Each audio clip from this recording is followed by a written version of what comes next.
I'm going to go against my usual format tonight, and I'm not going to stand. Boston doesn't deserve for me to stand right now. Yes, I know Freddie Anderson saved 32. Ask people who were in Discord. In the second period, I said the Bruins don't have it. They're going to lose. And they did. There's an infinite sense of woe that comes over a fan when you realize your team's going to blow it. I did the video on the 3-1 series lead and how teams lose that 3-1 series lead. And I wanted to say in that video, if anybody's going to come back from 3-1, it's these guys. These guys don't know they're supposed to lose. And I've been saying that for the last 2 years. And I've been accused of hating the Maple Leafs the whole way through. But go back and look at the video I did previewing this series. Go take a look. Tell me what I said and tell me I wasn't right. 2 games into the series, I got Boston fans coming on the channel and, oh, you're an idiot. Look at you. You're a fool. You're an idiot. Where are they now? What happened? Well, it took a little while. It turns out I was right. Now, I'm filming this before the end, so if you're looking at this score and you're going, that's not the end score, that's okay. About 45 minutes ago, I put this series was tied at 3, and then Washington wins this series at 6. Because I had no doubt that was what was gonna happen. I had the score as 5-2 when it was 4-2, so I was wrong on that one. I apologize. But I had this score at 3-1 after the second period. I was like, there's no way Boston's gonna score in the third. Freddie Anderson's a hell of a lot better than people give him credit for. I have watched people crap on Freddie Anderson since game 1. Can I hear that now? Anderson's not better than Rask. Okay. The Leafs can't hang with the Bruins. Okie dokie. Leafs suck. I've been going around, I've watched people on TSN and Sportsnet and on this channel talking about Toronto's crap. This is the same thing every year. This is the same team every year. I've been going through this since the 70s. It's not the same Leafs. Austin Matthews didn't play for those Leafs. Mitch Marner didn't play for those Leafs. Morgan Rielly didn't either. And if you bring up 2013, I'm gonna smack you. James frickin' Reimer. I've defended Reimer to the nth degree, but honestly, there was at least one goal in there Reimer probably should have had.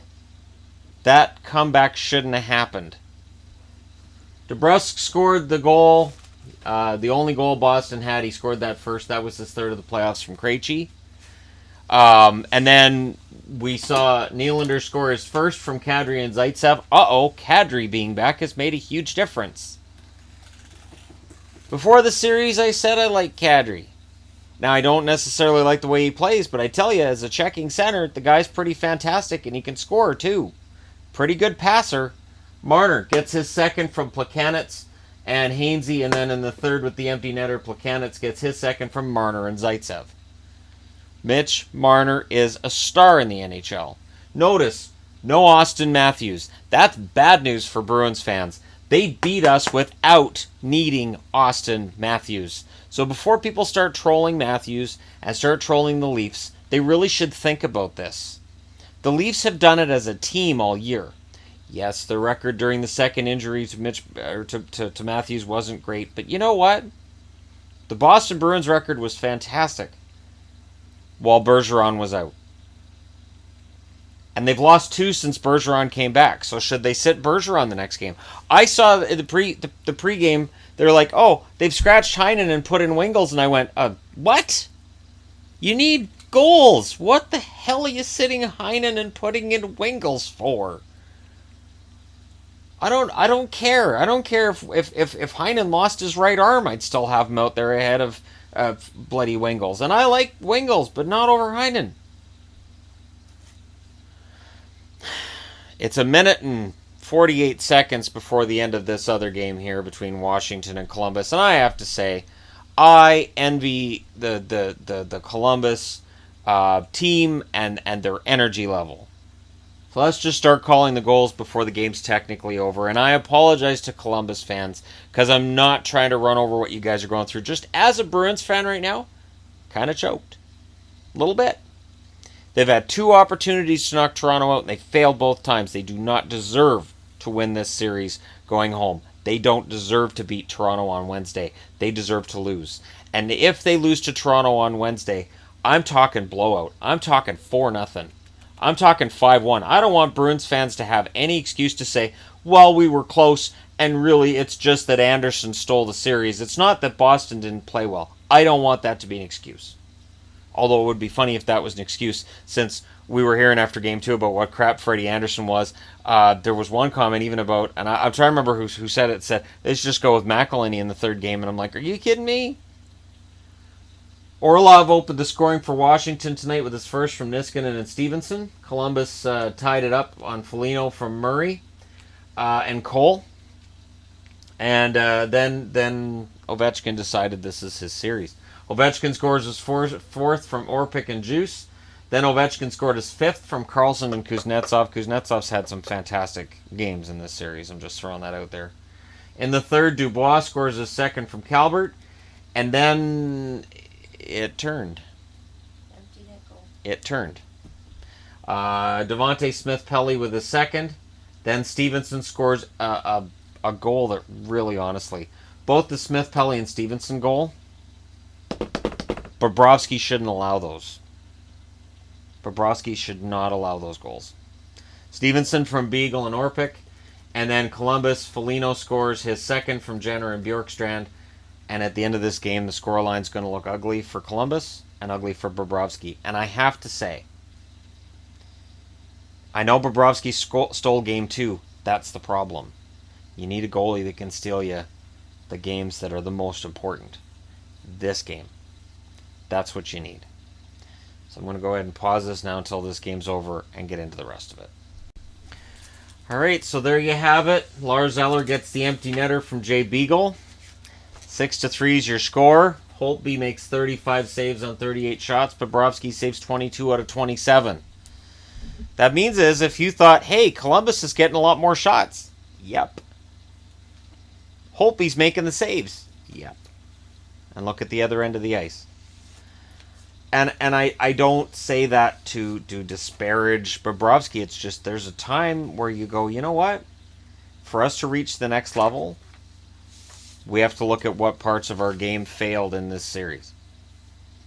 What part of our game needs to be fixed. Bobrovsky, with those 5 goals allowed on 27 shots, I don't have the number in front of me, but I'd be surprised if his save percentage was .900 for the series. And if it is, it's just barely. He was only .912 coming into today. So Washington will play Pittsburgh, the series we all dreaded. And I don't say that to disparage the Caps either. Drew, I see you. I don't. I say it because I've been cheering for the Capitals to beat the Penguins since the mid-'80s. And it's happened once in, I think, eight attempts.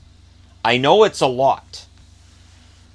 And I know that Pittsburgh has been the source of heartache for me as a guy who wants to see Washington break through in the playoffs for 30-plus years.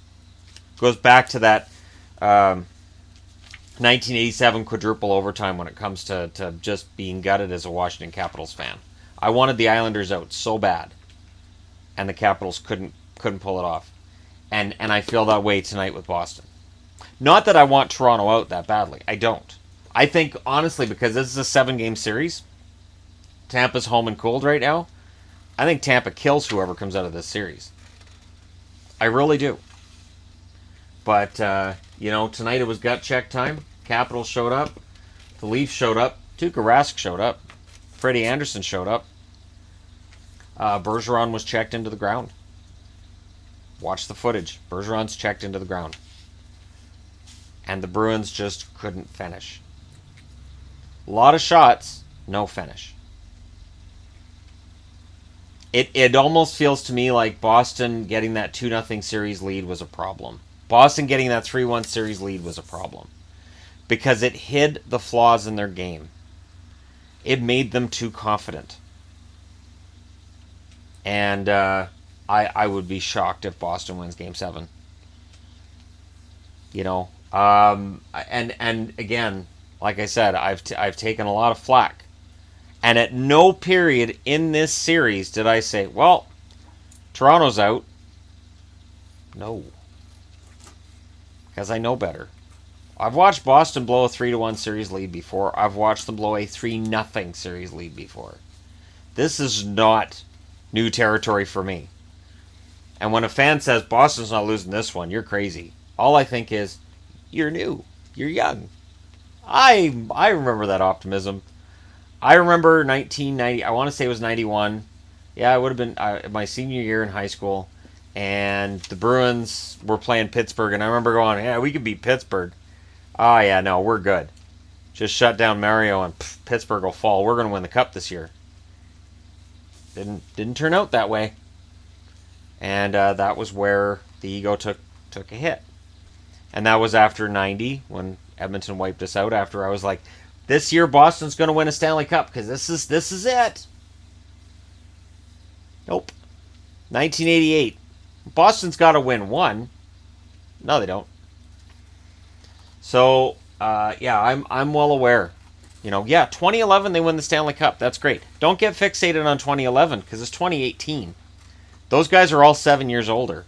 And all these guys playing for Toronto, they don't care. This Maple Leafs team is not in awe of the Bruins, just like this Capitals team should not be in awe of the Penguins. They should be angry as hell. Washington has home ice against Pittsburgh. They should be angry, and they should take it out on Pittsburgh right from the opening face-off of Game 1. And I will be very upset with Washington if they don't. If they back off and give Pittsburgh space, and if Gensel can run up and down the ice and score on them at will, the way he did against Philly in Game 6, I'm going to be very angry. I'll start doing my preview videos tomorrow because there's 3 series done, and there's no games on tomorrow night. Because everybody else other than Boston knew how to get their business done when they needed to. Boston has a game on Wednesday. It's going to be the only game. I haven't decided whether or not I'll do a live stream. It's possible for that game. I'm already really angry. And odds are by the start of Game 7, I'm going to be even angrier. So I don't know that that's necessarily the live stream that this channel needs or wants. But let me know what you guys think. Congratulations to the Capitals for finishing off a series when they had the chance. And congratulations to Toronto for the comeback. The heart of Freddie Anderson should never be questioned again. I've spent 2 years talking up Freddie Anderson, and I've never talked poorly of him either. And for Columbus, I feel your pain. I've cheered for teams that have lost every home game. And I've cheered for teams that look like they're on the verge of something, and it's very elusive. So for Columbus, they still don't have a win in the first round. I felt like this would be the one. I did predict Columbus would win this series, and I was wrong. But again, it was a closer series than this game was close. This game, Washington just came out and said, we're winning this. And Bobrovsky went, yeah, okay. And I don't know how else to put it. But anyways, thank you guys very much for watching. Not impressed. Alright, but thank you for watching. Don't forget to hit like and subscribe if you're browsing your way through. You just happened upon this video. And I will talk to you guys again soon.